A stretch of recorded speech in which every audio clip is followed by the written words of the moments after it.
I am Abigail Wilson, 32 years old, and my father just died last month.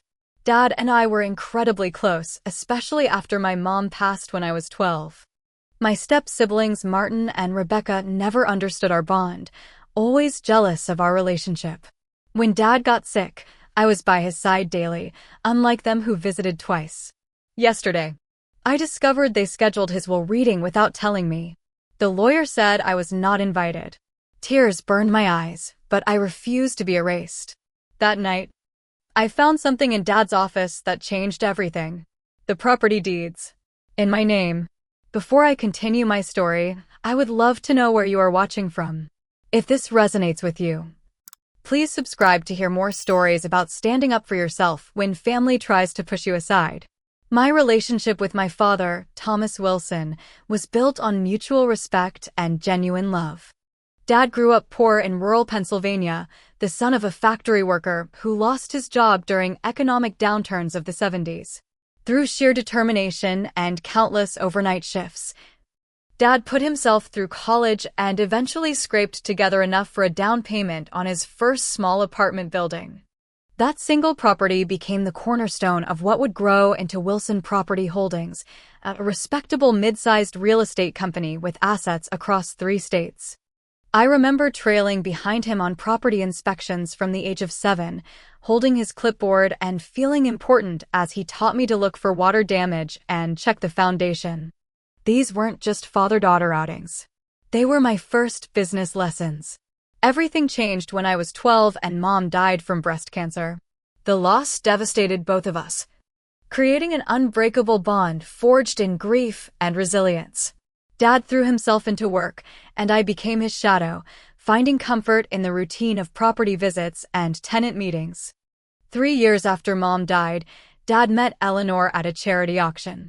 She was glamorous, sophisticated, and came with 2 children from her previous marriage. Martin was 14 then, just a year older than me, and Rebecca was 11. I tried to welcome them, genuinely hoping for new siblings to fill our quiet house with laughter again. The reality proved far different. While Eleanor was cordial enough, Martin and Rebecca viewed me as competition from day one. They called me the little shadow, mocking how I followed Dad to work instead of going to the mall or playing video games like normal kids. What they never understood was that I genuinely loved real estate. I found satisfaction in turning neglected properties into homes people were proud to live in. Dad recognized my interest was authentic. By 18, I had learned to analyze market trends, negotiate with contractors, and handle tenant concerns with a maturity that surprised even our most experienced property managers. After college, where I earned dual degrees in business and urban planning, Dad officially brought me into the company. For 10 years, we worked side by side building the business, while Martin and Rebecca pursued other interests. Martin attempted 3 different college majors before settling on communications, which he leveraged into a job at a marketing firm where he rarely lasted past lunch on Fridays. Rebecca studied fashion design but never actually designed anything, instead bouncing between retail jobs and asking Dad for money to fund her lifestyle. Their financial demands became a constant source of tension. Every few months, Martin needed to cover credit card debt or Rebecca required funds for a business idea that never materialized. Dad struggled to balance generosity with teaching responsibility, especially as their requests grew increasingly extravagant. As my father entered his 60s, his health began to decline. What started as occasional fatigue progressed to concerning symptoms that eventually led to a diagnosis of congestive heart failure 2 years ago. The prognosis was manageable with medication and lifestyle changes, but it forced Dad to consider his mortality and legacy in concrete terms. During this period, I naturally assumed more responsibility at Wilson Property Holdings. I oversaw our expansion into commercial real estate and negotiated our largest acquisition to date. Dad watched proudly from the sidelines, attending meetings when his energy permitted, but increasingly trusting my judgment on major decisions. In private conversations during his last year, Dad confided concerns about Martin and Rebecca. Their financial irresponsibility worried him, particularly their tendency to view his assets as their future windfall rather than a legacy built through decades of careful work. One evening, as we reviewed quarterly reports in his home office, he mentioned making changes to ensure the business remained intact after he was gone. I assumed he meant updating his will but didn't press for details. Dad was private about estate planning, and I respected that boundary. What I didn't know then was how meticulously he had already arranged things. While I focused on running daily operations, Dad had been quietly working with his attorneys to restructure ownership of key properties. Our last meaningful conversation happened 3 days before his sudden death. We sat on his patio watching the sunset, and he squeezed my hand saying, "When the time comes, remember that I trust you to protect what we built together." I thought he was having a philosophical moment about business ethics. I had no idea he was saying goodbye. The heart attack came without warning. 1 minute he was making coffee, the next collapsed on his kitchen floor. By the time the ambulance arrived, he was gone. The initial days after Dad died passed in a blur of grief and arrangements. Eleanor, Martin, and Rebecca stayed at the family home, and we momentarily set aside our differences to plan the funeral. Hundreds attended, a testament to how many lives Dad had touched through his business and philanthropy. It was only after the funeral that I noticed strange behaviors. Martin asked for the keys to Dad's office to look for certain papers. Rebecca began photographing artwork and antiques in the house. When I entered rooms, conversations would abruptly halt. Something felt off, but grief clouded my judgment, and I dismissed my suspicions as paranoia. Then came the text that would reveal their true intentions. The message from Martin arrived on a Tuesday morning, 3 weeks after the funeral. Family meeting tomorrow at Bernard Thompson Law Office, 2 p.m. Important business matters.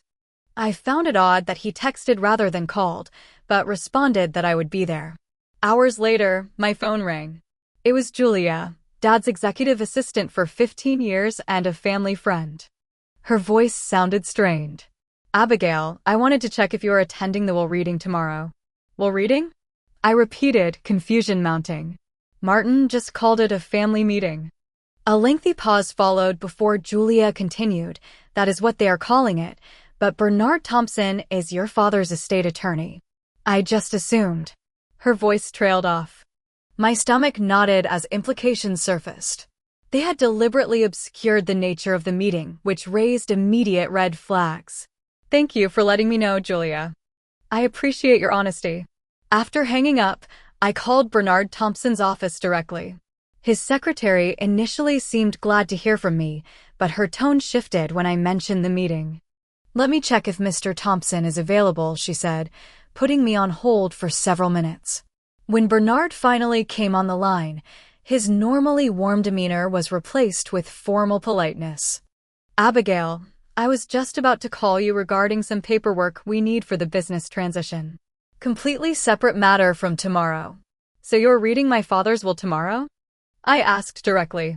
He cleared his throat. "Well, yes, but it is just a small gathering. Eleanor requested immediate family only given the, sensitive nature of the proceedings. I am his daughter. Bernard. His only biological child. How am I not immediate family?" His discomfort was palpable even through the phone. "Of course you are family, Abigail. This was Eleanor's wish as his widow, and I must respect client confidentiality. Perhaps you could speak with her directly?" Anger rose in my chest, but I maintained composure. "Thank you for clarifying, Bernard. I will certainly speak with Eleanor." Instead of calling her, I drove straight to Rebecca's apartment. If anyone would accidentally reveal the truth, it would be my less guarded stepsister. She answered the door in yoga clothes, surprise flickering across her face. "Abigail, this is unexpected. I am in the middle of something.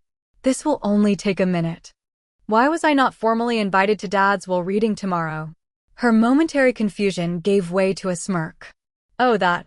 Mom thought it would be easier this way. No point putting you through it when you are not really mentioned anyway." The casual cruelty of her statement hit like a physical blow. "Not mentioned? After everything Dad and I had built together?" "You are lying," I said, searching her face. She shrugged, leaning against the doorframe. Believe what you want. Dad obviously had his reasons. Now if you will excuse me, I have a Pilates class to get to. The drive home passed in a blur of tears and confusion. How could Dad have excluded me? It contradicted everything I knew about our relationship and his values. Something was very wrong with this picture. That evening, I went to Dad's house. I still had keys, and with Eleanor staying at her sister's place until the estate was settled, the house stood empty. I headed straight for his office, the one room that always held his most important documents. The office looked undisturbed at first glance, but subtle differences caught my attention. File cabinet drawers slightly ajar, papers on the desk arranged too neatly, as if someone had searched through them and attempted to cover their tracks. I sat in Dad's leather chair, running my hands along the familiar wooden desk where we had reviewed countless contracts. What was I missing? What would Dad want me to know in this moment? My eyes drifted to the painting behind the desk, a landscape of the Pennsylvania countryside where he grew up. It had always hung slightly off-center. Dad said the imperfection reminded him to stay humble. But now it hung perfectly straight. Acting on instinct, I removed the painting to reveal a wall safe I had known about but never accessed. The combination should have been a mystery, but something told me to try my birthday. The lock clicked open on the first attempt. Inside lay a sealed envelope with my name written in Dad's distinctive handwriting. With trembling fingers, I broke the seal. My dearest Abigail, if you are reading this, I am gone. And you have discovered that things are not as they seem. I apologize for the mystery, but experience taught me to be cautious even with family. For years, I watched Martin and Rebecca's attitudes toward our business with growing concern. They view our properties as ATMs rather than the legacy we built brick by brick. Their mother, while I cared for her deeply, encourages their sense of entitlement. What they do not know is that I have already transferred ownership of our most valuable properties to you through the enclosed deeds. This was not done to create family strife, but to protect what we built together from being liquidated and squandered. The formal will they are so eager to read contains liquid assets and personal items that should satisfy their immediate desires while keeping the heart of our business intact under your stewardship. Trust your instincts. You have always been wiser than your years. All my love, Dad. Tears streamed down my face as I examined the accompanying documents. Deeds to 12 of our most significant properties, all properly transferred to my name over the past 5 years. The paperwork was impeccable, filed with county offices and legally binding. Dad had ensured his legacy would remain intact by placing it in my hands long before his death. The revelation left me reeling with conflicting emotions. Relief that Dad had trusted me implicitly. Anger at my step-family's deception. Uncertainty about how to proceed without creating a permanent family rupture. I called my best friend Stephanie, who had stood by me through Mom's death and every challenge since. They excluded you from the will reading? That is absolutely vile, she said after hearing the full story. You have to go tomorrow. Show them those deeds and watch their faces. But what about family peace? I asked, torn between vindication and reconciliation. Abby, they declared war when they tried to erase you from your father's legacy. They do not want peace. They want what they think belongs to them. Your father protected you for a reason. The next morning, I contacted a separate attorney who specialized in real estate law. She verified the deeds were properly executed and legally sound. Nothing in a will reading tomorrow can undo these transfers, she explained. These properties are yours, free and clear. As I prepared to confront my step-family, pieces of the puzzle fell into place. Martin's recent investment losses that he had tried to keep quiet. Rebecca's expanding credit card debt from her influencer lifestyle. Their motivation was transparent now. A desperate grab for what they perceived as their entitled windfall. I spent the evening organizing the documents and preparing mentally for confrontation. Dad's voice seemed to guide me, reminding me of negotiation tactics he had taught over years of business dealings. Never show anger. Present facts calmly. Stand your ground without becoming defensive. I slept little that night, rehearsing scenarios and steeling myself for the coming storm. The morning of the will reading dawned bright and clear, a stark contrast to the emotional turbulence I felt inside. I laid out my clothes with deliberate care, selecting a charcoal gray suit Dad had complimented when we closed our biggest commercial deal last year. Professional, understated, but unmistakably confident. From my jewelry box, I took the watch Dad had given me when I became vice president of Wilson Property Holdings. A vintage Cartier with a simple inscription on the back. Time reveals truth. How prophetic those words seemed now. My phone rang as I finished getting ready. The caller ID showed Samuel Cooper, Dad's longest-standing business partner and something of an uncle figure to me. Abigail, Eleanor called yesterday asking about property valuations, he said without preamble. Something about the reading today. Are you attending? I am now, I replied, filling him in on the situation and my discovery. Thomas was always 3 steps ahead, Samuel chuckled softly. Listen. I will be in town next week. Whatever happens today, know that the business community stands with you.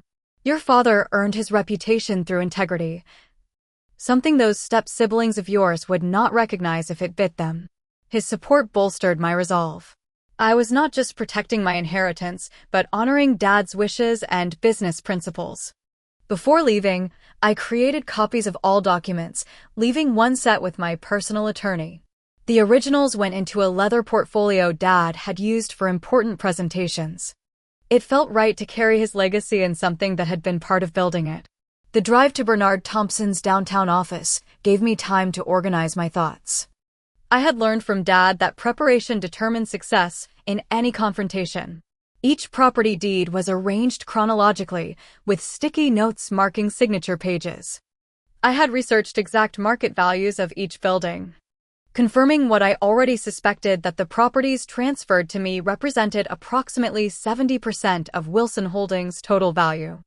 I also understood my step-siblings' financial situations better than they realized.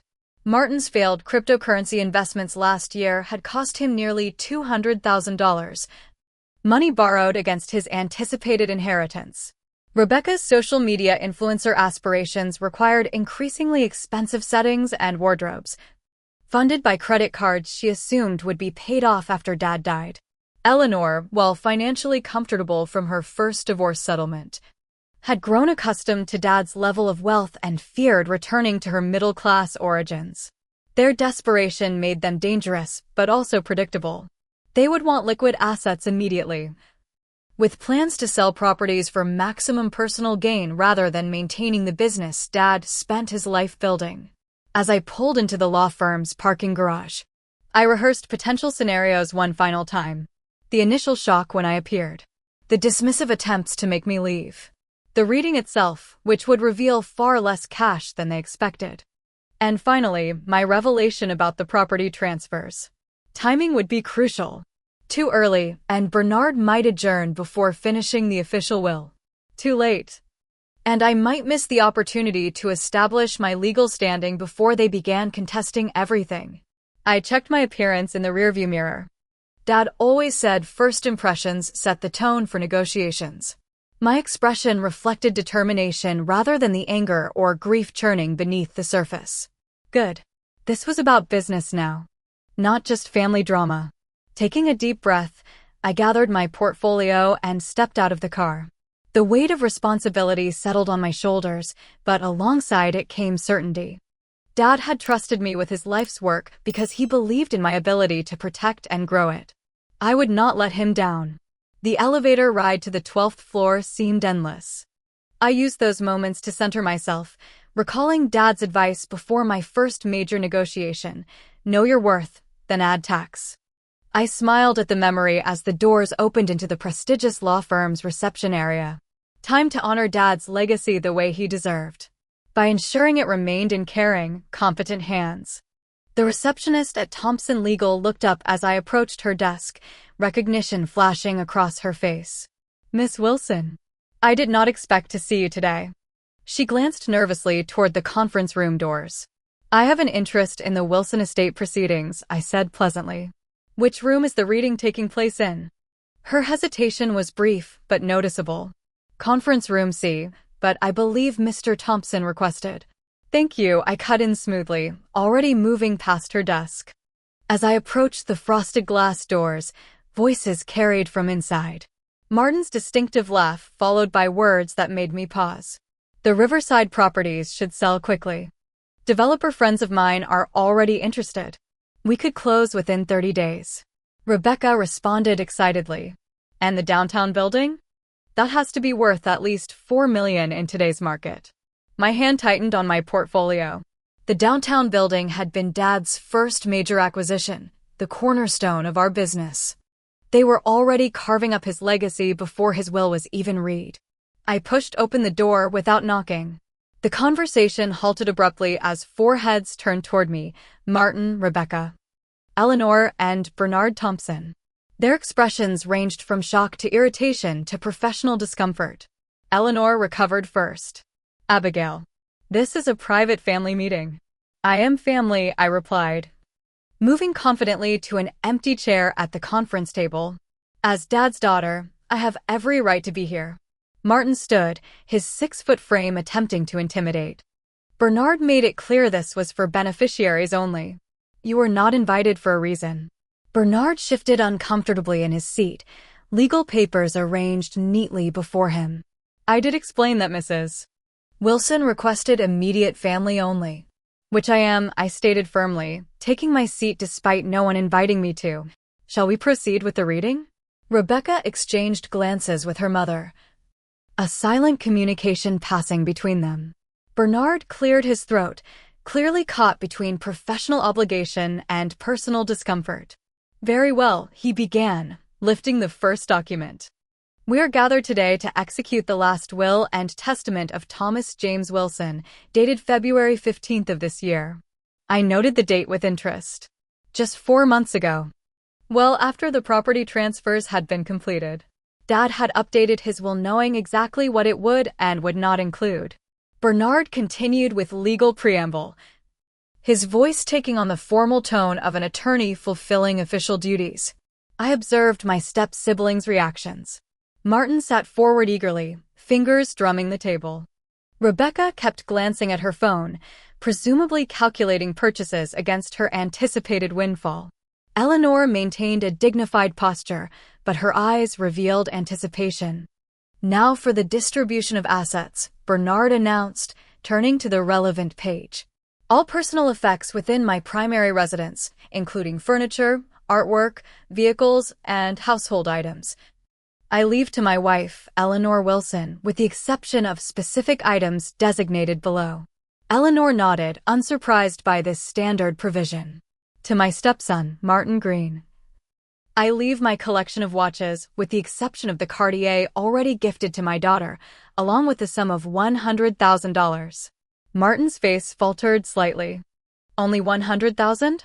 But he quickly composed himself, perhaps assuming larger assets would come later. To my stepdaughter, Rebecca Green, I leave my late mother's jewelry collection and the sum of $100,000. Rebecca frowned openly. That cannot be right. What about the properties? Bernard raised a hand. Please allow me to finish the reading before questions. He continued, to my wife, Eleanor Wilson, in addition to our marital home which is already in joint ownership, I leave the sum of $500,000 and my personal investment accounts totaling approximately $750,000. Eleanor's expression darkened. Where's the rest? The business assets? The properties? Bernard adjusted his glasses nervously. I am getting to that section. Regarding Wilson Property Holdings and associated real estate assets. I braced myself, knowing what came next. This is the part that concerns the primary business assets, Bernard clarified, looking uncomfortable.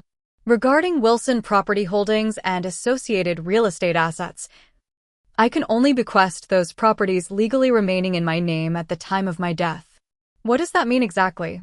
Martin demanded, voice rising. Bernard looked directly at me for the first time since I had entered. It means several key properties were no longer in your father's name to bequest. They had been transferred previously. That is ridiculous, Eleanor interjected. Thomas owned dozens of properties. Those are part of his estate. Bernard fidgeted with his pen. Actually, Mrs. Wilson, this meeting is for heirs only. Pertaining strictly to assets Mr. Wilson legally owned at time of death. The moment had arrived. I calmly opened my portfolio and began placing documents on the table. You mean the properties I already own? I asked, sliding the first deed toward the center of the table. The conference room fell silent as I methodically placed deed after deed on the polished mahogany table. Each document bore the official county recorder's stamp, my name as owner, and my father's notarized signature. What the hell is this? Martin finally sputtered, snatching up the deed to the Riverside property he had just been discussing selling. These appear to be property transfer documents, Bernard stated unnecessarily, examining one with a lawyer's careful eye. This is impossible, Eleanor declared, her composure cracking. Thomas would never do this behind my back. I kept my voice level, though my heart pounded. He did not do anything behind anyone's back. These transfers were properly executed and recorded with county officials over the past 5 years. Public record, available to anyone who bothered to check. Rebecca grabbed another deed, her face flushing red. The Westview Mall? The entire shopping center? That was supposed to be our family legacy. It is a family legacy, I responded. It is in the hands of the family member who helped build it. Bernard Thompson examined several deeds closely, his professional demeanor returning as he verified their authenticity. These appear to be legitimate transfers, properly executed and notarized. The properties were gifted during Thomas's lifetime, not bequeathed in the will. Eleanor's hands trembled as she turned to Bernard. You knew about this. You prepared these documents. The attorney straightened his tie.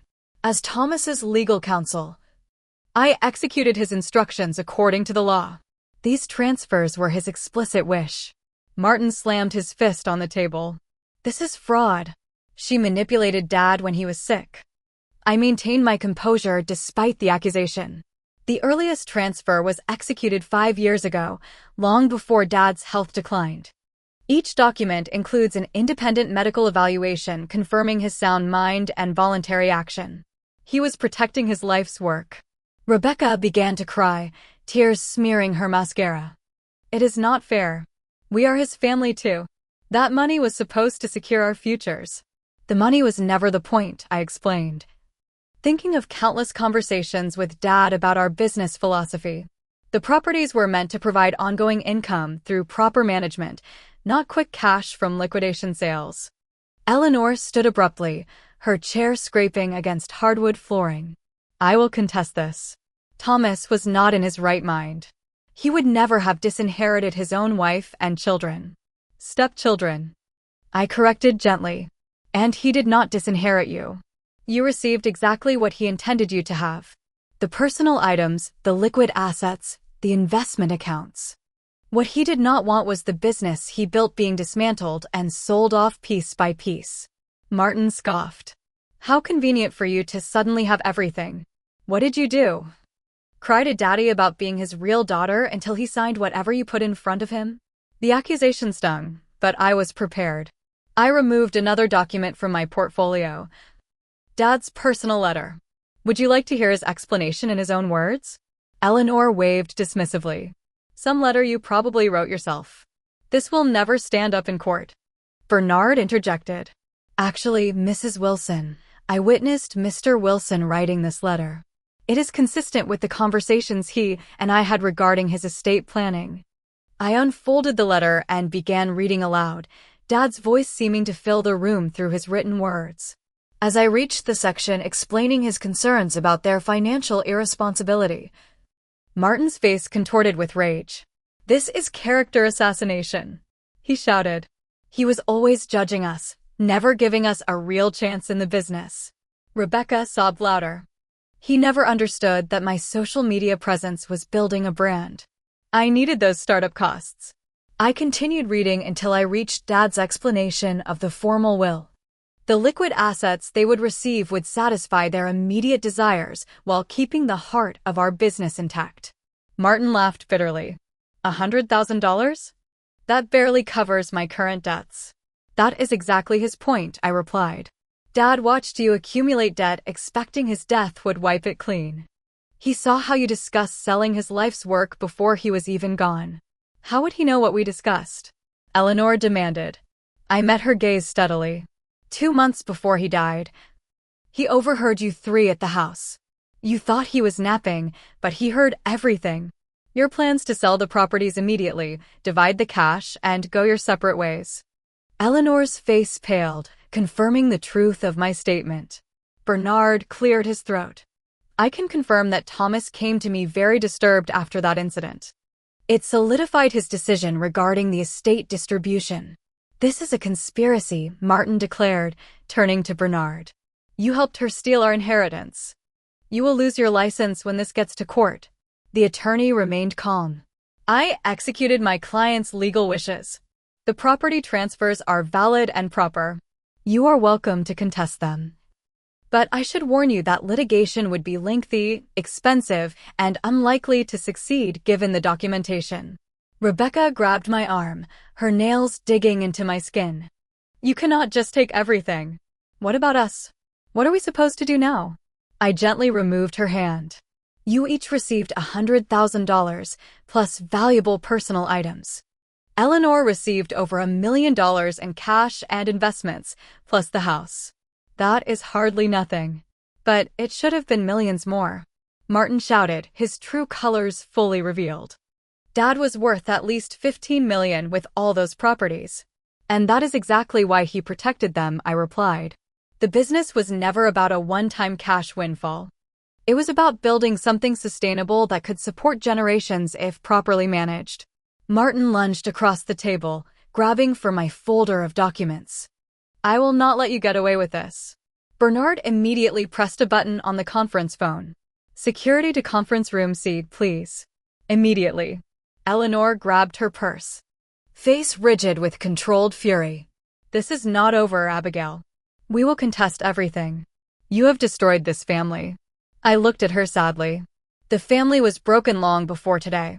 You saw Dad as a bank account, not a person. He knew that, and it broke his heart. Security personnel arrived as Martin continued shouting threats about lawsuits and fraud investigations. Rebecca alternated between sobbing and hurling insults about my relationship with Dad. As they were escorted out, Bernard Thompson remained behind, removing his glasses to rub the bridge of his nose. I apologize for not warning you, Abigail. Professionally, I could not disclose the will contents to anyone beforehand, but personally, I should have found a way to prepare you for this confrontation. You were honoring Dad's wishes, I said, gathering my documents. That is what matters. He will be proud of how you handled yourself today, Bernard offered. Thomas always said you had his business sense, but twice his diplomacy. The compliment warmed me, a brief respite from the emotional storm. As I left the conference room, I knew the battle had just begun, but also that Dad had given me everything I needed to protect what we had built together. The aftermath of the will reading unfolded exactly as I had anticipated. The moment I reached my car in the parking garage, the professional composure I had maintained crumbled completely. Tears flowed freely as the full weight of what had transpired hit me all at once. This wasn't just about property rights or money. It was the final fracturing of any illusion of family I might have maintained. Despite years of tension, some childish part of me had still hoped we might unite in grief, honoring Dad together. Instead, I sat alone in my car, clutching the steering wheel, alternating between sobbing and struggling to breathe normally. The devastating combination of still fresh grief over Dad's death collided with the vindication of protecting his legacy and the isolation of standing against everyone else who had called him family. It took nearly an hour before I could compose myself enough to drive home. By then, my phone had accumulated 17 missed calls and texts, ranging from Martin's explicit legal threats to Rebecca's emotional accusations of betrayal. I silenced the notifications and focused on getting safely home. The legal onslaught began the very next day. A formal letter from Eleanor's newly retained attorney demanded immediate access to business records, claiming misappropriation and undue influence. Their strategy was transparent intimidation through expensive legal proceedings, hoping I would settle rather than endure protracted litigation. My attorney assured me our position was legally sound, but warned that family disputes were rarely confined to courtrooms. This would spill into every aspect of my life until resolved. She was right. Within days, the Whisper campaign began. Distant relatives called expressing concern about rumors they had heard. Did I really manipulate my sick father? Was it true I had prevented Eleanor from accessing her own home? Had I really threatened Martin physically at the reading? Each distortion required calm correction, draining emotional energy I desperately needed for running the business and processing my grief.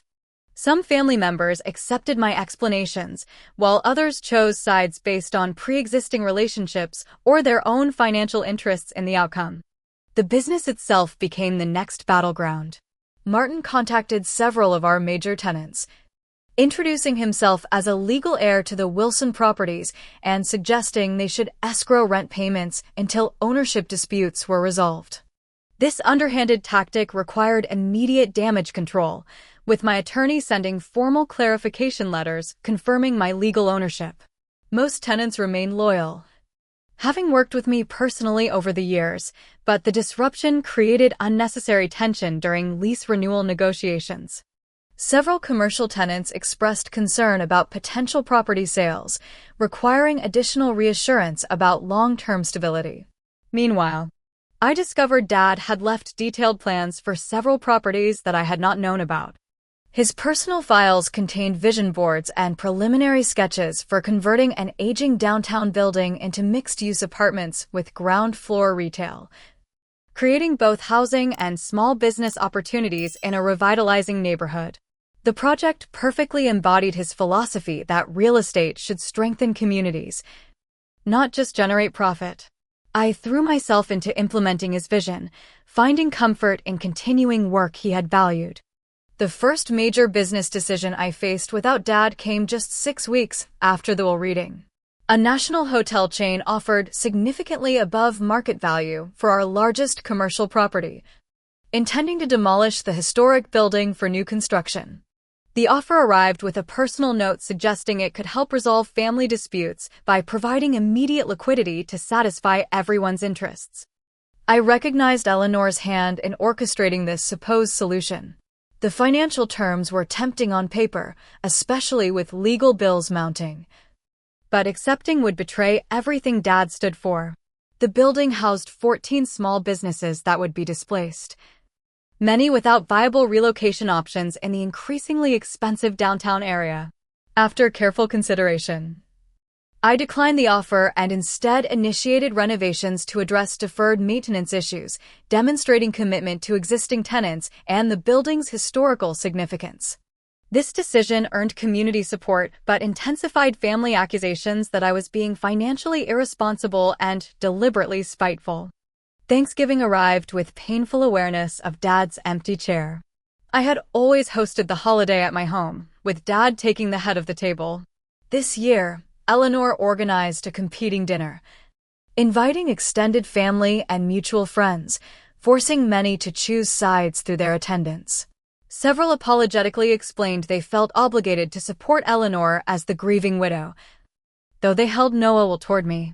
I ended up sharing the holiday with Julia from Dad's office and 2 property managers who had become friends over the years. Our small gathering felt both comforting and achingly incomplete. December brought anonymous threats. Nothing overtly dangerous, but concerning nonetheless. A note left on my car warning that accidents happen to properties all the time. A middle-of-the-night phone call suggesting I check my smoke detectors. After consulting with my attorney, I reluctantly installed comprehensive security systems at my home and office, adding cameras to key properties as well. The escalation prompted an unexpected ally to emerge. Dad's sister, Aunt Patricia, who had distanced herself from the family years ago after a disagreement with Eleanor, reached out after hearing about the situation. She invited me to lunch at a quiet restaurant outside town. "Your father called me 2 years ago to explain what he was doing with the properties," she revealed, stirring her tea. "He worried this exact scenario would unfold and wanted someone else in the family to know his intentions were sound and deliberate." "Why did he not just tell me?" I asked, the question that had haunted me since finding the deeds. She smiled sadly. "Thomas always protected you, sometimes too much. He did not want you burdened with keeping secrets or potentially having confrontations with Eleanor and her children while he was still alive. He valued family peace, even when it was mostly illusion. Her insight helped me understand Dad's approach better, though I still wished he had prepared me more directly for what would follow his death. By January, the legal threats had materialized into formal court filings. Eleanor petitioned to invalidate the property transfers, claiming Dad lacked capacity and was unduly influenced. The complaint deliberately misrepresented timeline, suggesting all transfers occurred during his illness rather than over many preceding years. Preparing our response required extensive documentation gathering and witness statements confirming Dad's mental acuity during the transfer period. The process consumed enormous time and emotional energy, diverting attention from business operations during a critical growth period. Through it all, most of Dad's long-term employees remained steadfastly loyal. They had witnessed my apprenticeship under him, seen our shared vision for the company, and understood I represented continuity rather than disruption. Their support provided essential stability during the chaos. February brought our first legal victory when the judge denied Eleanor's request for a temporary injunction that would have frozen business operations pending trial. The ruling acknowledged the property transfers appeared properly executed and that halting business would cause greater potential harm than maintaining the status quo. This preliminary decision signaled the weakness in their legal position, though they maintained public confidence in ultimate victory. Martin gave an unfortunately candid interview to a local business publication, declaring he would sell everything once he won control, promising to erase the Wilson name from properties altogether. His statement backfired spectacularly, confirming exactly what Dad had feared and strengthening community support for my stewardship. Several business leaders publicly endorsed my continuation of Dad's community-minded approach to development, contrasting it with Martin's liquidation plans. With each passing month, I discovered more evidence of Dad's foresight. He had meticulously documented every family conversation where Martin or Rebecca had expressed intentions to sell properties immediately after his death. He had preserved emails where they had requested early advances against their inheritance. He had even recorded instances where they had attempted to circumvent his authority by contacting business partners directly. In March, an unexpected development shifted the family dynamic. Rebecca requested a private meeting, arriving at my office looking noticeably different than her usual polished self. Her designer clothes were replaced by simple jeans and a sweater. Her usually elaborate makeup minimal. "I cannot afford the attorney fees anymore," she admitted after awkward initial pleasantries. "Mom and Martin want to continue fighting, but my portion of the liquid assets is nearly gone, and credit card companies are threatening collections." I maintained cautious sympathy, uncertain if this was a genuine moment or tactical approach. "I am not asking for property or money," she continued, seeming to read my suspicion. "But I need a job. Something stable while I figure out what to do next." The request surprised me. In all our years as step-siblings, Rebecca had shown zero interest in legitimate employment, preferring the influencer lifestyle funded by Dad's generosity. "What skills can you offer the company?" I asked, not unkindly. She laughed without humor. "Honestly, not many related to real estate. But I am good with people, decent at organization, and I am willing to start at the bottom." Her humility seemed genuine, sparking a tentative hope that perhaps one relationship might be salvageable from the wreckage. "I will think about possibilities," I promised. "But you should know that working here means supporting Dad's vision for the properties, not preparing them for eventual sale." She nodded slowly. "I am beginning to understand why he structured things the way he did. Martin still talks about selling everything the minute he wins, not that he will. That was never what Dad wanted." This first crack in the united front against me offered unexpected emotional relief. While I remained cautious about Rebecca's motivations, the possibility of reconciliation with at least one family member lightened the isolation I had felt since the will reading. By April, 6 months after Dad's death, Wilson Property Holdings was not just surviving the family conflict, but thriving despite it. Our occupancy rates remained high, tenant satisfaction scores improved under new management initiatives, and the downtown renovation project Dad had envisioned was proceeding ahead of schedule. I established new traditions to honor his memory, including a scholarship program for students pursuing urban planning and sustainable development. The first recipients were announced at a small ceremony where several of Dad's longtime business associates shared stories of his integrity and vision. The legal challenges continued, but their intensity diminished as the strength of our position became increasingly apparent. Eleanor's attorneys began suggesting mediation rather than continued litigation, a clear sign they recognized the weakness of their case. Through all the external battles, my internal struggle remained the most challenging.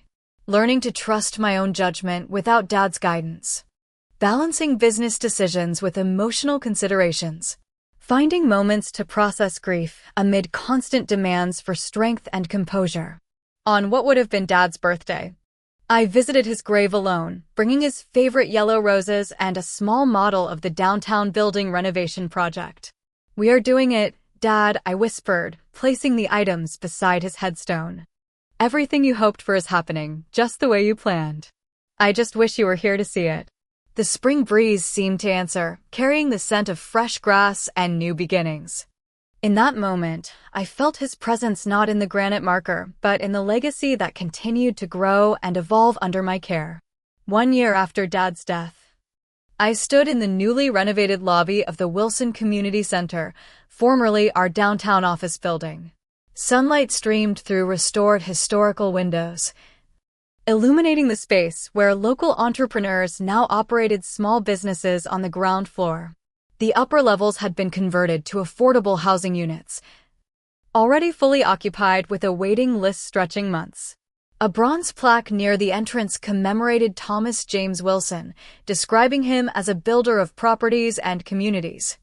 The dedication ceremony would begin in an hour, with city officials and business leaders gathering to recognize the project's contribution to downtown revitalization. So much had changed in 12 months.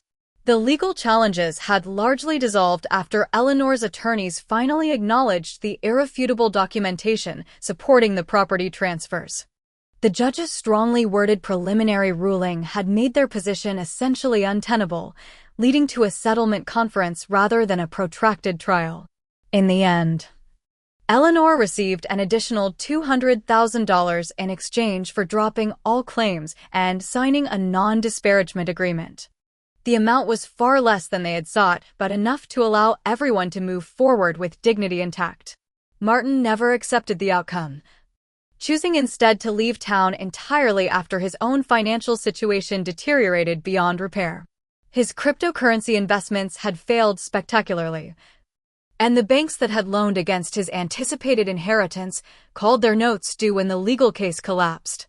Last I heard, he had moved to Florida, telling anyone who would listen about the family fortune that had been stolen from him.